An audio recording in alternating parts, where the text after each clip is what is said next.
Hello everyone, कल के लिए निफ्टी और बैंक निफ्टी में क्या क्या ट्रेड्स बनने वाले हैं वो मैं इस वीडियो में डिस्कस करने वाला हूँ। उससे पहले बात कर लेते हैं जो आज के ट्रेड्स बने थे उसका मैं ट्रेड प्लान क्यों नहीं दे पाया। तो आप लोग यहाँ पर ये आज का मार्केट देखिए। यहाँ पर करीब 2000 पॉइंट का मूवमेंट हुआ है पूरे मार्केट में। और पूरा मार्केट प्राइस एक्शन को बिल्कुल भी नहीं फॉलो किया। आज का मार्केट का पूरा इम्पैक्ट एकदम न्यूज़ के ऊपर था। तो मुझे पता था मार्केट में जो प्राइस एक्शन के अनुसार कुछ ट्रेड्स नहीं बनेंगे, और फिर यहाँ पर इस एरिया में प्राइस एक्शन के लिए कुछ जगह भी नहीं था। यहाँ पर बहुत बड़ा गैप था, तो मैं खुद ही कंफ्यूज था। बट अभी इधर जगह बन चुका है, तो कल के लिए क्या ट्रेड्स बनने वाले हैं वो डिस्कस कर लेते हैं। और आपने शायद नोटिस किया होगा कि कल के लिए जो ट्रेड्स हैं उनके लेवल के गैप्स बहुत ही बड़े होंगे। और ये होने का एक ही रीज़न है, वो है आज का जो मार्केट था उसका मोमेंटम कल के दिन कैरी हो सकता है, कैरी फॉरवर्ड हो सकता है। वरना ये सब लेवल्स बहुत ही अच्छे लेवल्स है, ये मेजर लेवल्स है। यहाँ पर जो ट्रेड्स बनेंगे वो नेक्स्ट डे काम आने चाहिए। अगर मार्केट साइडवेज भी ओपन हो जाए तब भी ये काम आना चाहिए। अब बात कर लेते हैं कल के लिए निफ्टी फिफ्टी के सारे ट्रेड्स के बारे में। अगर निफ्टी इस एरिया में ओपन हो जाए तो जो हमारा पहला लेवल है 22,269। अगर निफ्टी तो नीचे से ओपन होने का बाद ऊपर आके क्लोजिंग दे तो मैं यहाँ पर कॉल का ट्रेड नहीं लूँगा।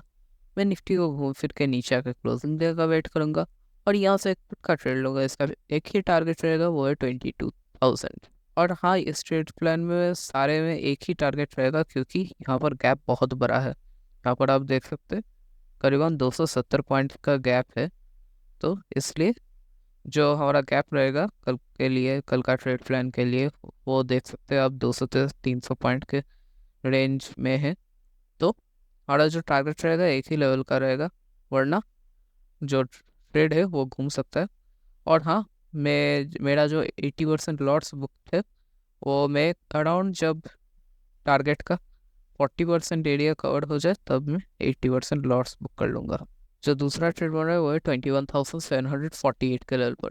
अगर निफ्टी इधर ओपन रहेगा नीचे का क्लोजिंग दे तो मैं यहाँ पर फुट का ट्रेड नहीं लूँगा। मैं निफ्टी को घूम फिर के बढ़ा के क्लोजिंग देगा वेट करूँगा, और यहाँ से एक ही टारगेट लूँगा, वो होगा 22,000। अब इनकेस निफ्टी इधर गैप डाउन ओपन हो जाए तो जो हमारा पहला लेवल है वो है 21,748। अगर निफ्टी इधर गैप डाउन ओपन होने का ऊपर आके क्लोजिंग दे तो मैं यहाँ पर कॉल का ट्रेड नहीं लूँगा। मैं निफ्टी को घूम फिर के नीचे आके क्लोजिंग देने का वेट करूँगा, और यहाँ से एक पुट का ट्रेड लूँगा। कब एक ही टारगेट होगा 21,505। जो दूसरा ट्रेड है वो है 21,290 के लेवल पर। अगर निफ्टी इधर ऊपर ओपन होने के बाद नीचे आके क्लोजिंग दे तो मैं यहाँ पर पुट का ट्रेड नहीं लूँगा। मैं निफ्टी को घूम फिर को बढ़ा के क्लोजिंग देने का वेट करूँगा, और यहाँ से कॉल का ट्रेड लूँगा। इसका एक ही टारगेट होगा 21,505। ये तो हो गए कल के निफ्टी के सारे ट्रेड्स। अब बैंक निफ्टी के बारे में बात करने से पहले कुछ इंपॉर्टेंट चीज़ें बता देता हूँ। जो पहला चीज़ है, अगर आपको प्राइस एक्शन का बेसिक नॉलेज नहीं है तो आप मेरे ट्रेड प्लान को बिल्कुल भी मत फॉलो करना। जो दूसरा चीज़ है, मैं मेरे फर्स्ट टारगेट पे 80% लॉट्स नॉर्मली बुक कर लेता हूँ, और सेकंड टारगेट पे बाकी 20% लॉट्स ऐसे नॉर्मली बुक कर लेता हूँ।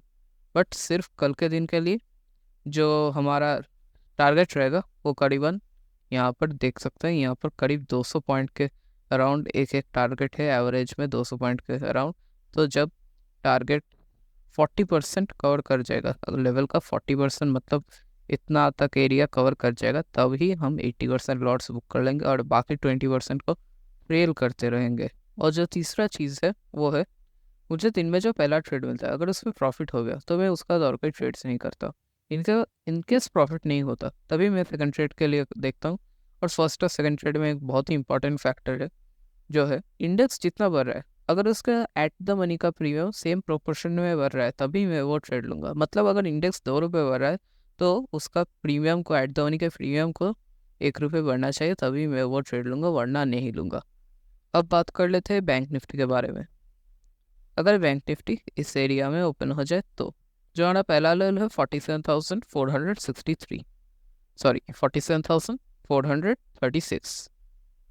अगर बैंक निफ्टी इधर नीचे से ओपन होने के बाद ऊपर आकर क्लोजिंग दे तो मैं यहाँ पर कॉल का ट्रेड नहीं लूँगा। मैं यहाँ पर एक पुट का ट्रेड लूँगा, जिसका पहला टारगेट होगा 46,726, और यही आखिरी टारगेट होगा। और ये आप देख सकते हैं, ये टारगेट करीबन 700 पॉइंट का है। तो यहाँ पर जब टारगेट में लगभग 250 पॉइंट कैप्चर हो जाए तब मैं यहाँ पर 80% लॉट्स बुक कर लूँगा और यहाँ पर बाकी लॉट्स को ट्रेल करते करते यहाँ पर टारगेट तक आने तक मैं ट्रेल करते रहूँगा। जो हमारा सेकंड ट्रेड है वो है 46,079 के लेवल पर। अगर बैंक निफ्टी इधर ऊपर से नीचे आके क्लोजिंग दे, जो हमारा नेक्स्ट लेवल है वो है 46,079। अगर बैंक निफ्टी इधर ऊपर से नीचे आके क्लोजिंग दे तो मैं यहाँ पर पुट का ट्रेड नहीं लूँगा। मैं बैंक निफ्टी को घूम फिर को ऊपर आकर क्लोजिंग देगा वेट करूँगा और यहाँ से कॉल का ट्रेड लूँगा जिसका एक ही टारगेट होगा 46,726। अब इनकेस बैंक निफ्टी इस एरिया में किधर ओपन हो जाए तो जो हमारा पहला लेवल है 48,379, अगर बैंक निफ्टी इधर ओपन होने का जिस लेवल को ऊपर आकर क्लोजिंग दे तो मैं यहाँ पर कॉल का ट्रेड नहीं लूँगा। मैं बैंक निफ्टी को घूम फिर के नीचे आकर क्लोजिंग देगा का वेट करूँगा और यहाँ से एक पुट का ट्रेड लूँगा। इसका पहला टारगेट होगा 47,958 और इनकेस इस जगह पे थोड़ा सा सस्टेन करता है तभी मैं सेकंड टारगेट 47,436 तक होल्ड करूँगा, वरना नहीं करूँगा। और जो लास्ट लेवल है बैंक निफ्टी के लिए वो है 47,958।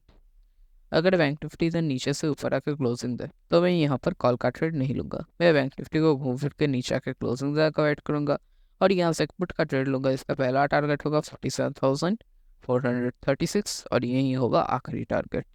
चलिए यही हो गए कल के लिए निफ्टी और बैंक निफ्टी का सारे ट्रेड्स। होपफुली कल का मार्केट थोड़ा सा ज़्यादा स्टेबल रहेगा, थोड़ा सा स्टेबिलिटी आएगा मार्केट में और हम फिर से अपने नेचुरल लॉट्स में आके ट्रेड कर सकते हैं। तो देखते हैं कल मार्केट कैसा बिहेव करता है, जैसा बिहेव करेगा वैसा हमारा ट्रेड्स बनेंगे। तब तक के लिए bye, thank you for watching.